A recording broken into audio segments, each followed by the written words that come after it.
In the late 1800s and early 1900s, France had a painter named Edward Degas. He was quite famous for, one, his paintings, and amongst his friends, for taking a great painting and pushing it past the point where it was great into a place where it was not great. He would take a great painting and overdo it and wreck it. And he did this so regularly that his friends would chain their paintings from him to the wall so he could not fix them. There's a time and a place to stop painting. An extra brush stroke or two takes a great piece of work and trashes it completely. This happens in coaching and performance continually. Most coaches take coaching and push it past the point where it's coaching and becomes self-defeating. They take a good team, push it over the edge, and it becomes a bad team. There's a very fine point here where you get right to the edge, and if you keep painting, one more brush stroke takes it from being great to being trashed. Degas, he just didn't go for a few brush strokes. He'd take that painting and trash it completely. To stop him, chain the painting to the wall.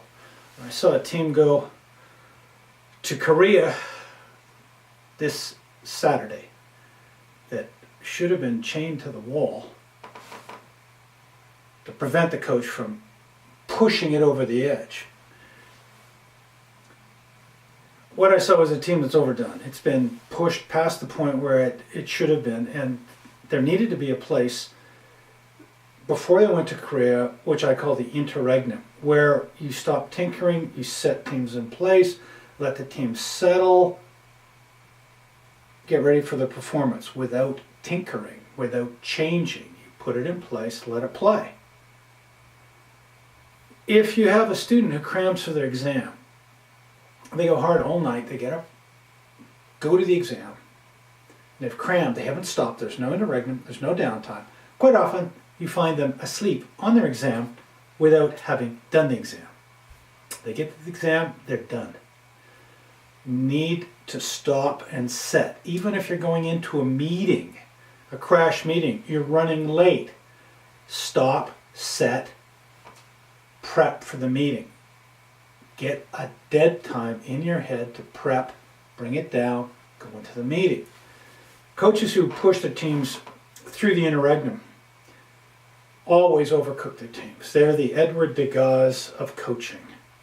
When I saw this team do that, on Friday, this is not good. The team's going to have real trouble in Korea, or parts of the team. There's some parts of the team that are doing okay. They were settled early. Their teams were locked down early, but the others that weren't, they still don't know who's doing what with whom, and it's a week away. It's too little time for them to adjust to maybe they're with this crew or they're with that crew. I saw this also, the tinkering part, the keeping going last year with a dance company. The choreographer kept pushing the dance company right to the very end of the time frame to the performance. They didn't come together. The performance was a disaster. No interregnum. Coaching, teaching, management, leadership, key point, key skill, knowing when to stop. There's a point when coaching becomes non-coaching, and when you keep going at it, it pushes the team past the point where they're ready and it kills them. You come up to that point, stop coaching, let the team do their thing. Management teams have to do this. There's a point where you just have to let them go and do their thing. Coaching and managing is not about controlling the process. It's about letting your people free themselves of all kinds of things so that they perform at their highest level. Coaching is about stripping it down, laying it bare, and letting them do their thing.